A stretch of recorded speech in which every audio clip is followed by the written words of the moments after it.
Good evening. It's time for us to continue reading A Wrinkle in Time. Alright, we're continuing with Chapter 8, The Transparent Column.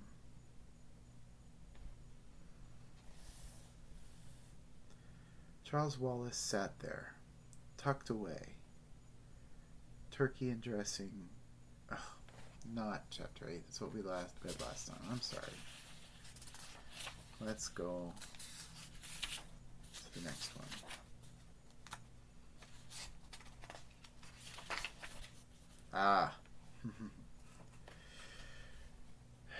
Chapter 9. It, or IT.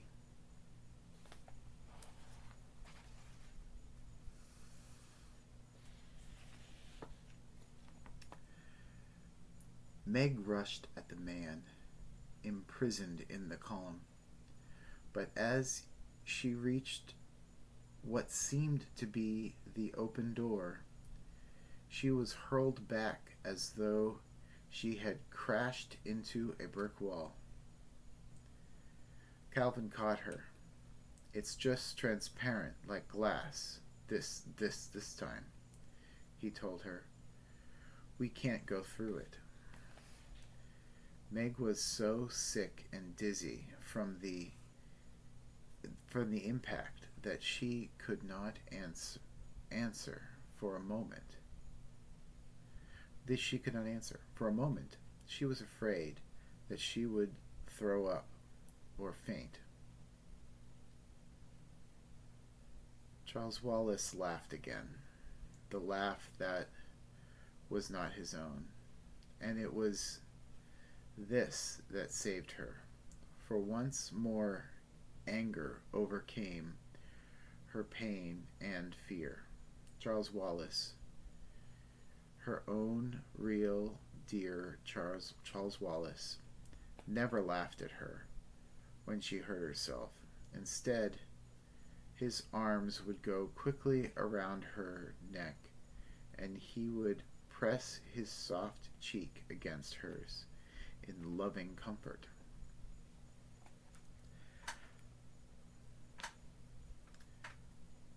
But the demon Charles Wallace snickered. She turned away from him and looked again at the man in the column.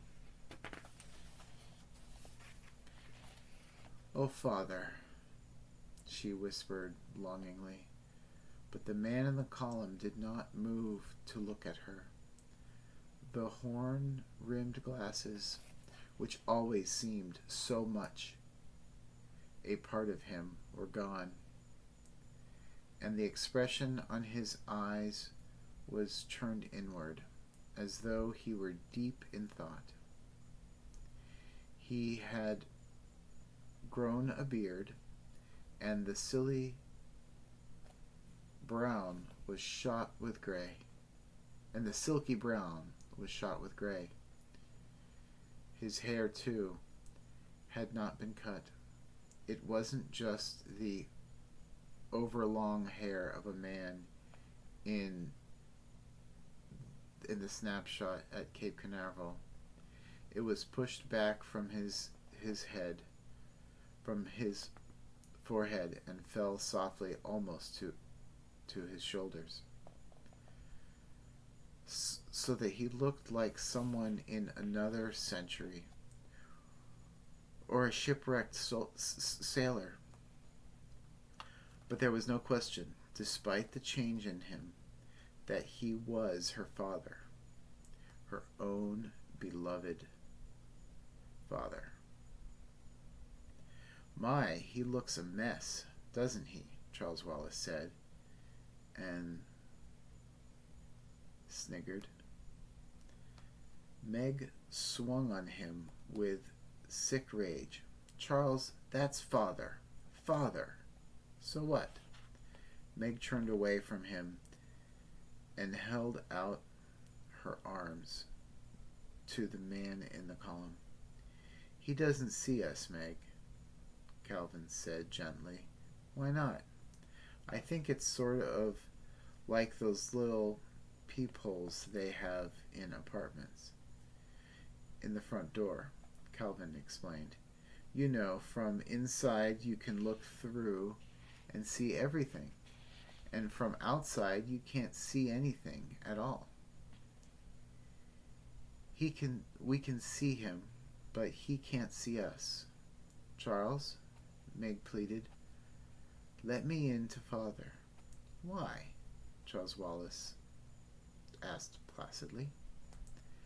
Meg remembered that when they were in the room with the man with red eyes, she had knocked Charles Wallace back into him when she tackled him and his head cracked the floor.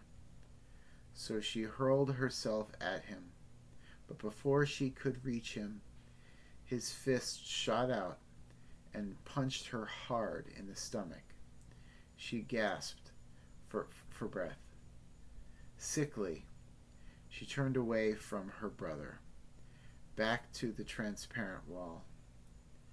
There was the cell, there was the column, with her father inside, although she could see him.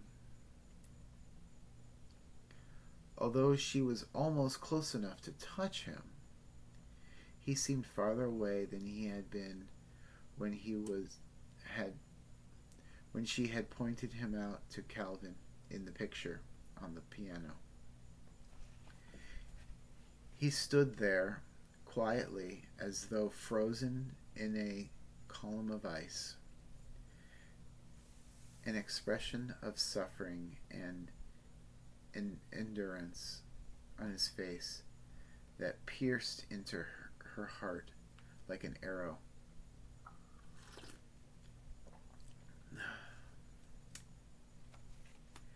You say you want to help Father, Charles Wallace's voice came from behind her, with no emotion whatsoever. Yes, don't you? Meg demanded, swinging around and glaring at him. But of course, that is why we are here. Then what do we do? Meg tried to keep the franticness out of her voice, trying to sound as drained of feeling as Charles, but nevertheless ended on a squeak. You must do as I have done and go in to IT. Charles said. No.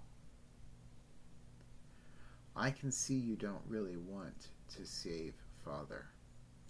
How will my being a zombie save Father? You will just have to take my word for it, Margaret, came the cold, flat voice from Charles Wallace. IT wants you, and IT will get you. Don't forget that. I, too, am part of IT now. You know I won't have done IT if IT weren't the right thing to do.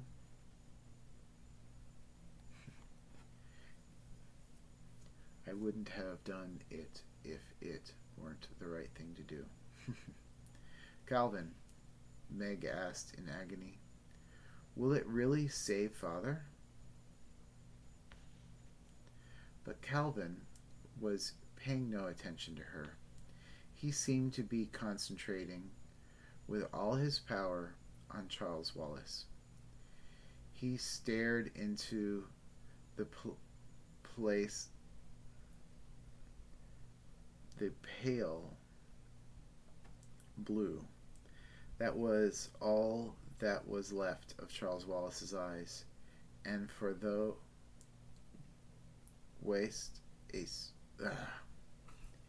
and for thou wast a spirit too delicate to act her earthly and abhorred commands.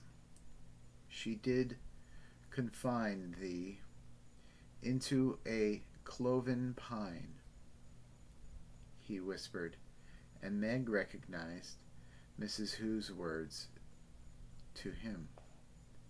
For a moment, Charles Wallace seemed to listen. Then he shrugged and churned away.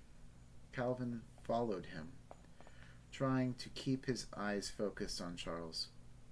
If you want a witch, Charles, he said, I tease the witch, not Our Lady's. Good thing I had the Tempest at school this year. Isn't it, Charles? It was the witch who put Ariel in the cloven pine, wasn't it? Charles Wallace's voice seemed to come from a great distance. Stop staring at me.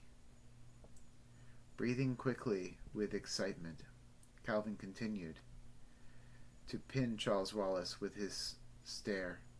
You're like Ariel in the cloven pine. Charles, and I can let you out. Look at me, Charles. Look back to us. Come back to us. Again, the shudder went through Charles Wallace. Calvin's intense voice hit at him. Come back, Charles. Come back to us. Again, Charles shuddered, and then it was as though an invisible hand had smacked against his chest and knocked him to the ground, and the stare with which Calvin had held him was broken. Charles sat there on the floor of the corridor, whimpering, not a small boy's sound, but a fearful animal noise. Calvin. Meg turned to him, clasping her hands intensely. Try to get to Father. Calvin shook his head. Charles almost came out. I almost did it. He almost came back to us. Try Father, Meg said again. How? Your cloven pine thing. Isn't Father imprisoned in a cloven pine even more than Charles? Look at him, in that column there. Get him out, Calvin. Calvin spoke in an exhausted way. Meg, I don't know what to do. I don't know how to get in. Meg, they're asking too much of us. Mrs. Who's spectacles, Meg said suddenly. Mrs. Who had told her to use them only at a last resort, and surely that was now. She reached into her pocket, and the spectacles were there, cool and light and comforting. With trembling fingers, she pulled them out. Give me those spectacles, Charles Wallace's voice came in a harsh command, and he scrambled up off the floor and ran at her. She barely had time to snatch off her own glasses and put on Miss Who's, and as it was, once earpiece dropped down her cheek and they barely stayed on her nose. As Charles Wallace lunged at her, she flung herself against the transparent door, and she was through it. She was in the cell with the imprisoning column that held her father. With trembling fingers, she straightened Miss Who's glasses and put her own in her pocket. Give them to me, Charles Wallace menacingly came Charles Wallace's menacing voice. And he was in the cell with her, with Calvin on the outside, pounding frantically to get in. Meg kicked at Charles Wallace and ran at the column.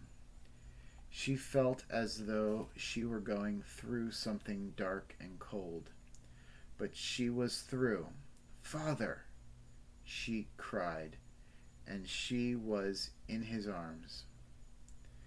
This was the moment for which she had been waiting, not only since Miss Witch whisked them off on their journey, but during the long months and years before, when the letters had stopped coming, when people made remarks about Charles Wallace, when Mrs. Murray showed a rare flash of loneliness or grief. This was the moment that meant that now and forever everything would be all right. As she pressed against her father, all was forgotten except joy. There was only the peace and comfort of leaning against him and the wonder of the protecting circle of his arms, the feeling of complete reassurance and safety that his presence always gave her. Her voice broke on a happy sob. "Oh, Father! Oh, Father!" "Meg!" he cried in glad surprise. "Meg, what are you doing here? Where's your mother? Where are the boys?" She looked out of the column, and there was Charles Wallace in the cell, an alien expression distorting his face. She turned back to her father. There was no more time for greeting, for joy, for explanations. "We have to go. We have to go to Charles Wallace," she said, and her words tense. "Quickly." Her father's hands were moving groping over her face, and as she felt the touch of his strong, gentle fingers, she realized with a flooding of horror that she could see him, and she could see Charles in the cell and Calvin in the corridor, but her father could not see them, could not see her. She looked at him in panic, but his eyes were the same steady blue that she remembered.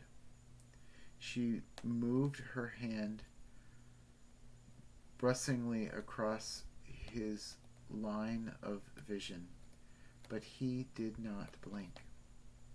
"Father," she cried, "Father, can't you see me?" His arms went around her again in a comforting reassurance gesture. "No, Meg." "But Father, I can see you." Her voice trailed off. Suddenly, she shoved Mrs. Who's glasses down her nose and peered over them, and immediately she was in complete and utter darkness. She snatched them off her face and thrust them at her father. "Here." His fingers closed around the spectacles. "Darling," he said, "I'm afraid your glasses won't help." "But they're Miss Who's. They aren't mine," she explained, not realizing that her words would sound like gibberish to him. "Please try them, Father, please." She waited while she felt him fumbling in the dark. "Can you see now?" she asked. "Can you see now, Father?"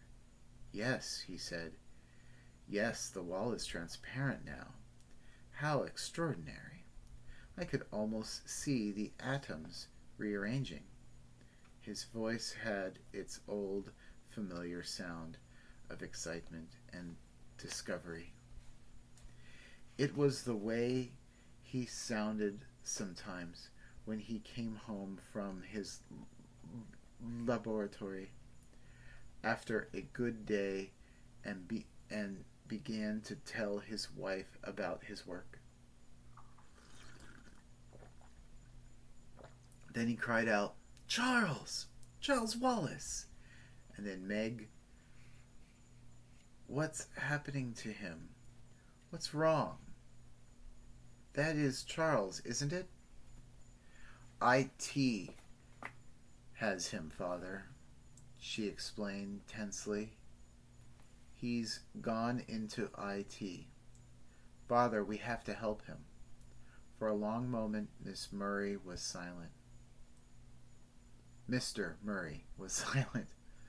The silence was filled with the words he was thinking and would not speak out loud to his daughter.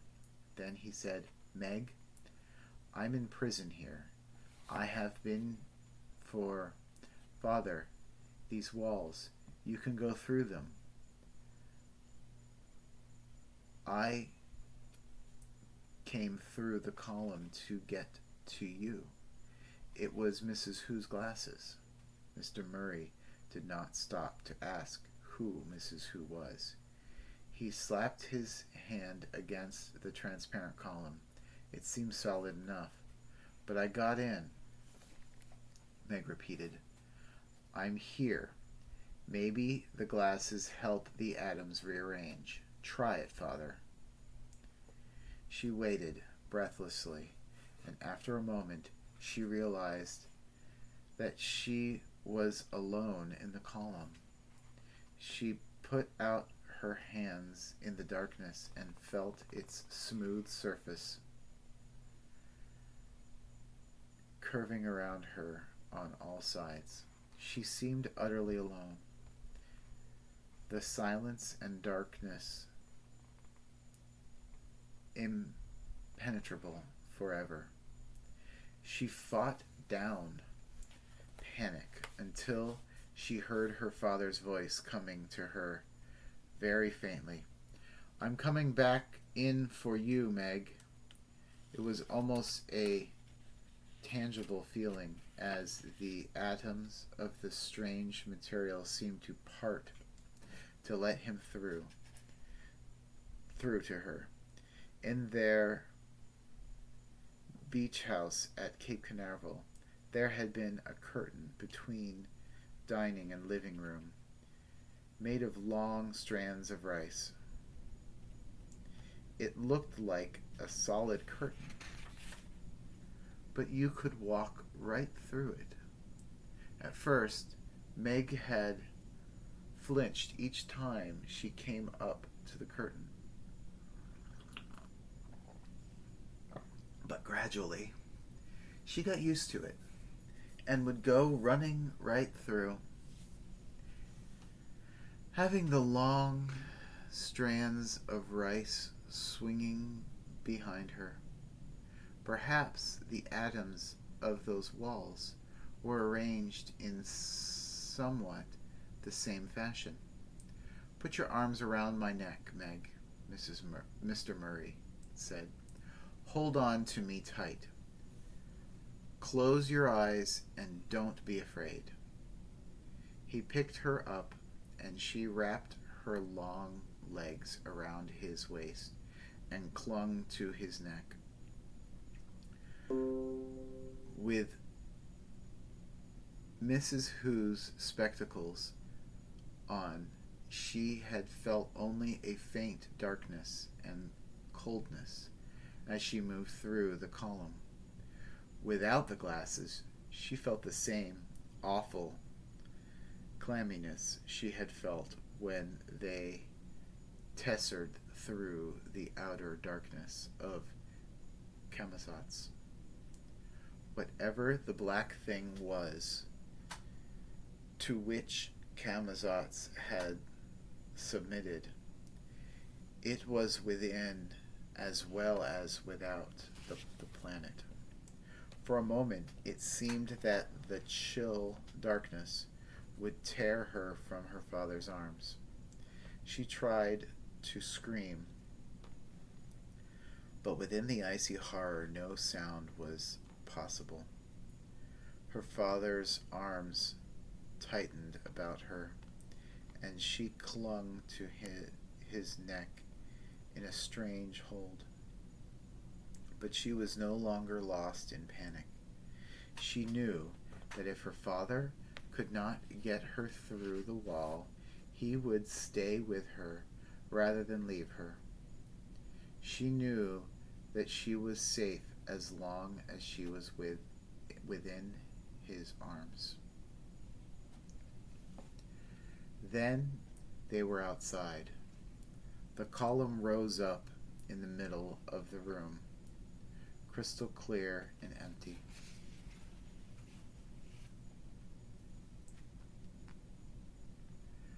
Meg blinked at the blurred figure of Charles and her father and wondered why they did not clear. Then she grabbed her own glasses out of her pocket and put them on, and her myopic eyes were able to focus. Charles Wallace was tapping one finger impatiently against the floor. It is not pleased. IT is not pleased, he said. IT is not pleased at all. Mr. Murray released Meg and knelt in front of the little boy. Charles, his voice was tender. Charles Wallace, what do you want? I'm your father, Charles. Look at me. The pale blue eyes seemed to focus on Mr. Murray's face. Hi, Pop. Came an insolent voice. That isn't Charles, Meg cried. Oh, Father, Charles isn't like that. IT has him. Yes, Mr. Murray sounded tired. I see. He held his arms out. Charles, come here. Father will make it all right, Meg thought. Everything will be all right now. Charles did not move towards the outstretched arms. He stood a few feet away from his father, and he did not look at him. Look at me, Mr. Murray commanded. No! Mr. Murray's voice became harsh. When you speak to me, you will say no, Father, or no, Sir. Come off it, Pop. Came the cold voice of Charles Wallace. Charles Wallace, who, outside Camazotz, had been strange, had been different, but never rude. You're not the boss around here. Meg could see Calvin pounding again on the glass wall. Calvin, she called. He can't hear you, Charles said. He made a horrible face at Calvin, and then he thumbed his nose. Who's Calvin? Mr. Murray asked. He's... Meg started at Charles Wallace, cut her short. You'll have to defer your explanations. Let's go. Go where? To IT. No, Mr. Murray said. You can't take Meg there. Oh, can't I? No, you cannot. You're my son, Charles, and I'm afraid you will have to do as I say. But he isn't, Charles, Meg cried in angst. Why didn't her father understand? Charles is nothing like that, Father. You know he's nothing like that. He was only a boy when I left, Mr. Murray said, heavenly. said heavily, "Father, it's IT talking through Charles. It isn't Charles. He's bewitched." "Fairy tales again," Charles said. "You know IT, Father?" Meg asked. "Yes." "Have you seen IT?" "Yes, Meg." Again his voice sounded exhausted. "Yes, I have." He turned to Charles. "You know she wouldn't be able to hold out."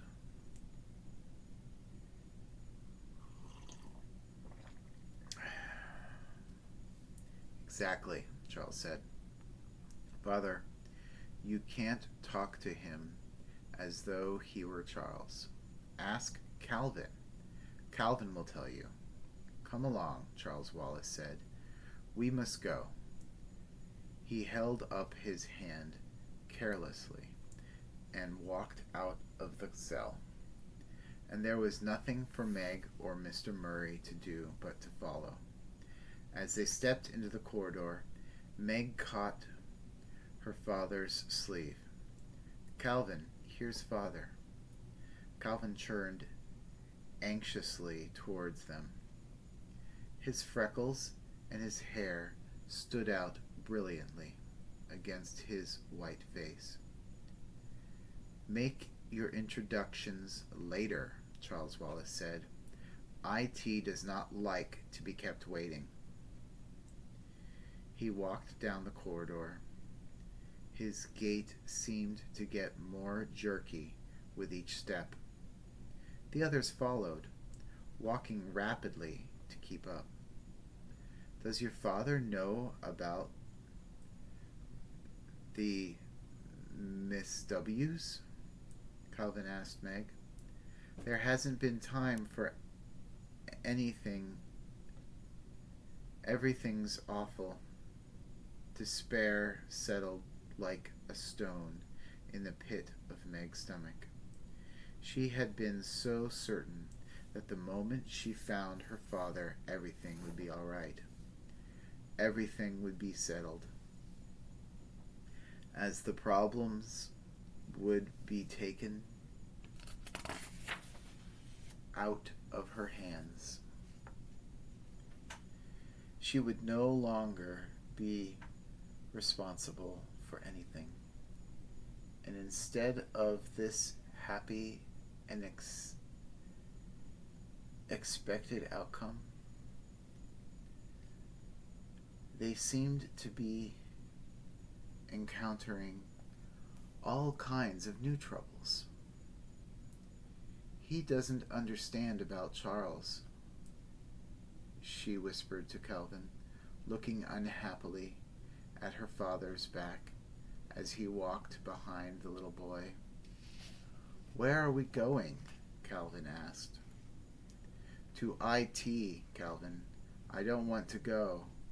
I can't." She stopped, but Charles continued his jerky pace. "We can't leave Charles," Calvin said. "They wouldn't like it." "Who wouldn't?" "Mrs. Watson and Company." "But they've betrayed us. They brought us here to this terrible place and abandoned us." Calvin looked at her in surprise. "You sit down and give up if you like," he said. "I'm sticking with Charles." He ran to keep up with Charles Wallace and Mr. Murray. "I didn't mean..." Meg started and pounded after them. Just as she came up with them, Charles Wallace stopped and raised his hand, and there was the elevator again, its yellow light sinister. Meg felt her stomach jerk as the swift descent began. They were silent until the motion stopped. Silent as they followed Charles Wallace through long corridors, and out into the street. The Central Intelligence Building loomed up, stark and angular behind them.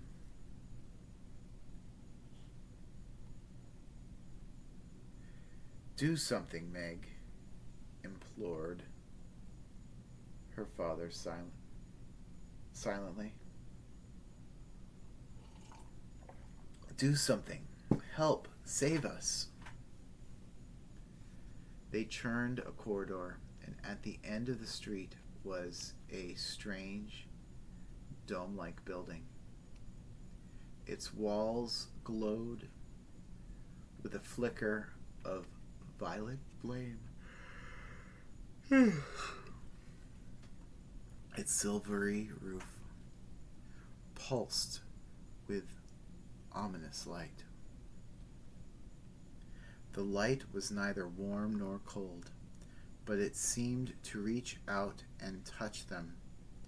This, Meg was sure, must be where IT was waiting for them. They moved down the street, more slowly now, and as they came closer to the domed building, the violet flickering seemed to reach out, to envelop them, to suck them in. They were inside. Meg could feel a rhythmic pulsing. It was a pulsing not only about her, but in her as well, as though the rhythm of her heart and lungs was no longer her own, but was being worked by some outside force. The closest she had come to the feeling before was when she had been practicing artificial respiration with Girl Scouts, and the leader, an immensely powerful woman, had been working on Meg, intoning, "Out goes the bad air, in comes the good," while her heavy hand pressed, released. Meg gasped, trying to breathe at her own normal rate, but the inexorable beat within and without continued. For a moment, she could neither move nor look around to see what was happening to the others. She simply had to stand there, trying to balance herself into the artificial rhythm of her heart and lungs. Her eyes seemed to swim in a sea of red. Then things began to clear, and she could breathe without gasping, like a beached fish, and she could look about the great circular domed building. It was completely empty, except for the pulse, which seemed a tangible thing, and a round dais exactly in the center. On the dais lay what? Meg could not tell, and yet she knew that it was from this that the rhythm came. She stepped forward tentatively. She felt that she was beyond fear now. Charles Wallace was no longer Charles Wallace.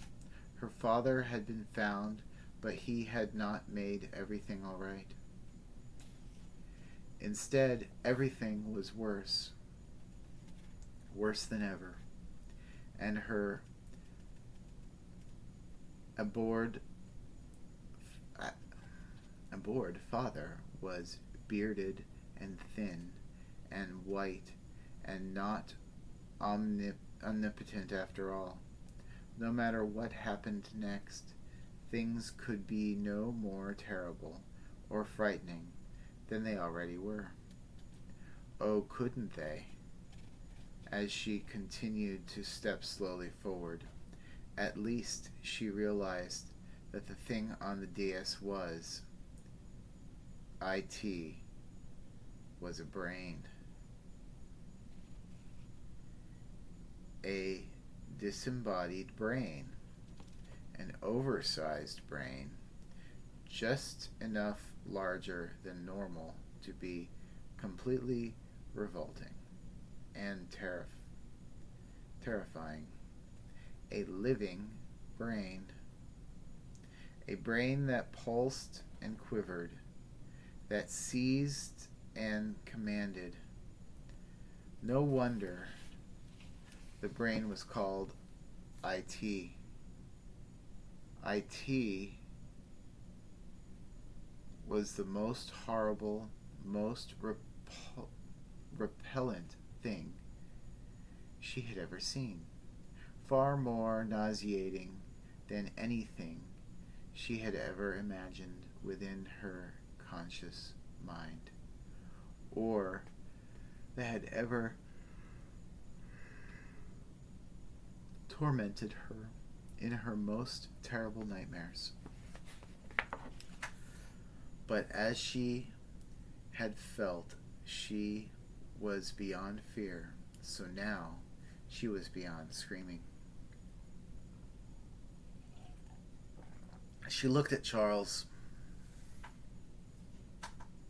She looked at Charles Wallace, and he stood there, turning towards IT, his jaw hanging slightly loose, and his vacant blue eyes slowly twirled.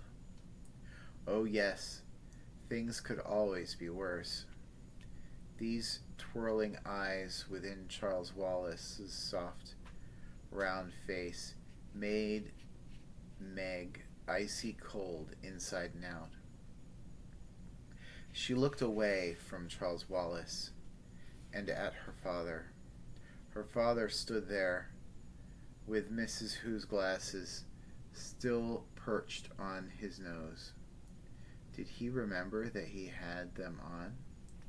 And he shouted to Calvin, "Don't give in!" "I won't! Help Meg!" Calvin yelled back.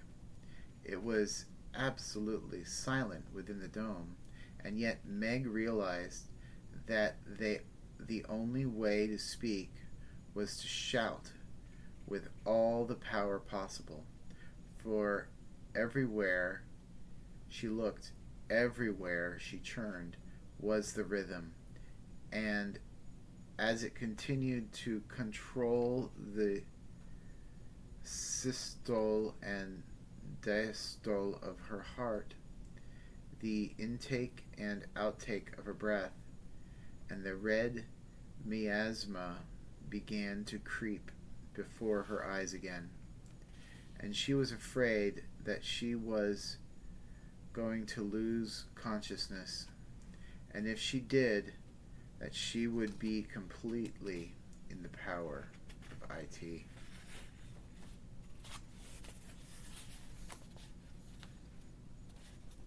Miss Watson had it. "Meg, I give you your faults." What were her greatest faults? Anger? Impatience? Stubbornness? Yes. It was to her faults that she turned to save herself now. With an immense effort, she tried to breathe against the rhythm of IT, but IT's power was too strong. Each time she managed to take a breath out of rhythm, an iron hand seemed to squeeze her heart and lungs. Then she remembered that when they had been standing before the man with red eyes, and the man with red eyes had been intoning the multiplication table at them, Charles Wallace had fought against his power by shouting out nursery rhymes, and Calvin by the Gettysburg Address.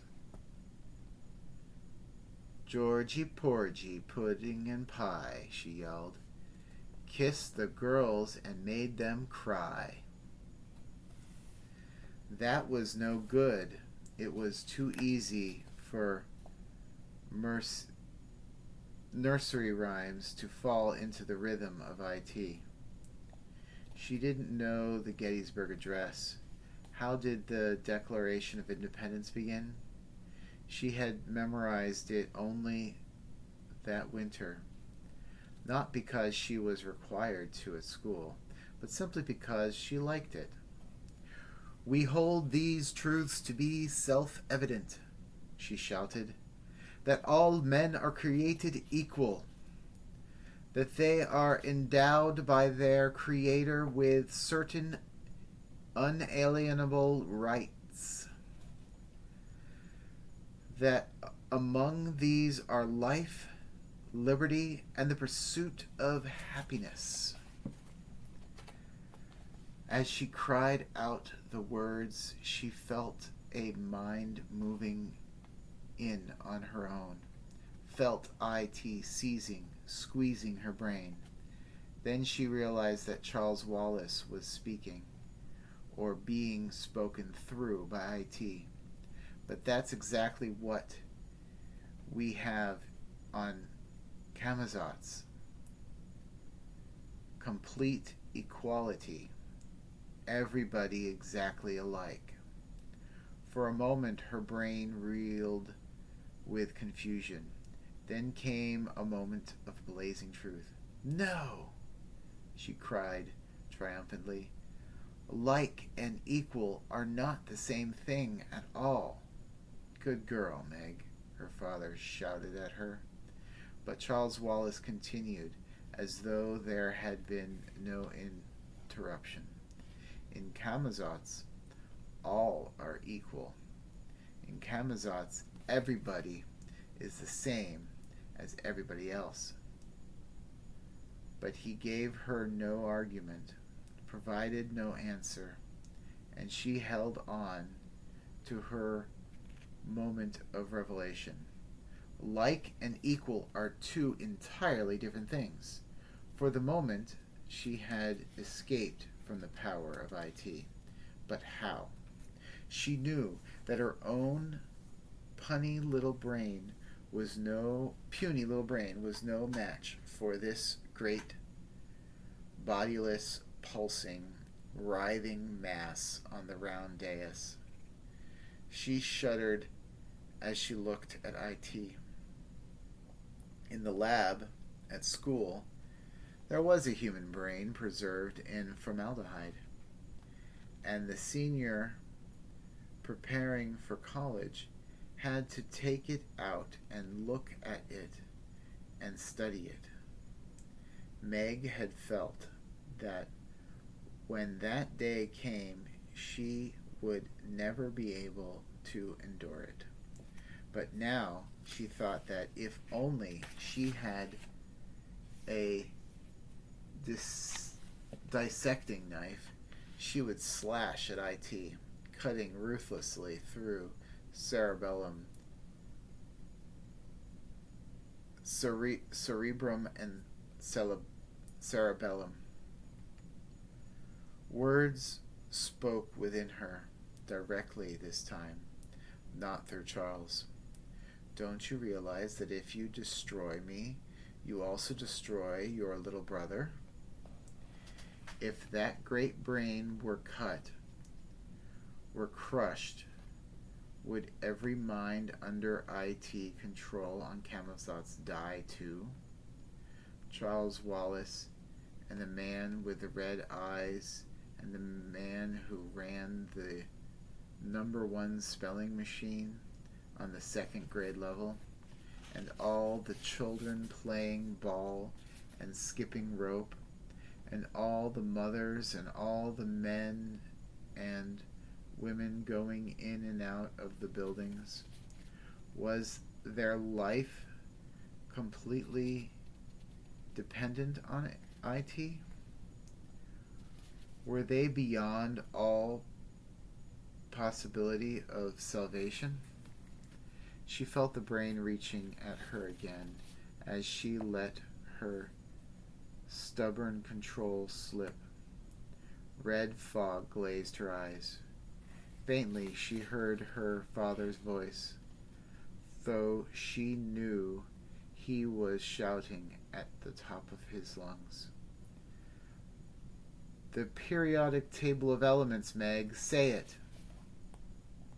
A picture flashed into her mind of winter evening spent sitting before the open fire and studying with her father.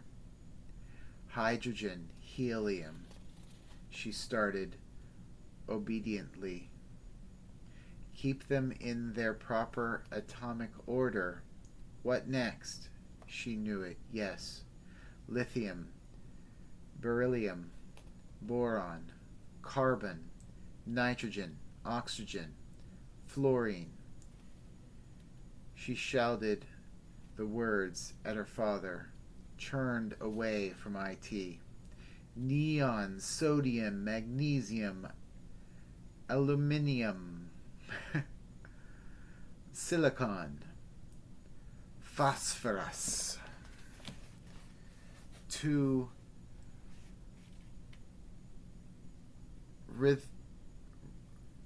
rhythmical, her father shouted.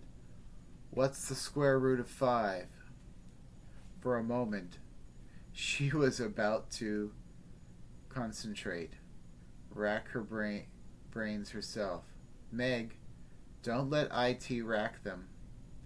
The square root of 5 is 2.236, she cried triumphantly, because 2.236 times 2.236 equals 5. That's the square root of 7. The square root of 7 is... Oh, what's the square root of 7? The square root of 7 is... She broke off. She wasn't holding out. IT was getting at her, and she couldn't concentrate, not even on math, and soon she too would be absorbed into IT. She would be an IT. Tesser, sir. She heard Calvin's voice through the red darkness. Tesser. She felt her father grab her by the wrist. There was a terrible jerk that seemed to break every bone in her body. Then the dark nothing of tessering. If tessering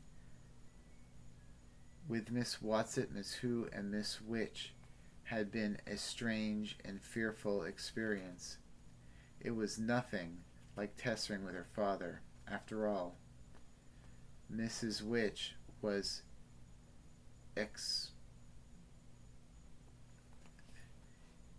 experienced at it, and Mr. Murray, how did he know anything about it at all?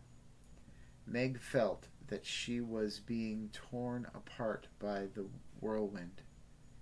She had lost in an agony of pain that finally dissolved into the darkness of complete unconsciousness. Whew. That was the end of that chapter. We'll start next time with chapter 10, Absolute Zero. Oh, right. I'm worried. Father tessered away with Meg, but Charles Wallace and Calvin are left behind with IT, or it. Well, we'll have to wait till tomorrow to find out how that goes. Let's put my little ribbon back in.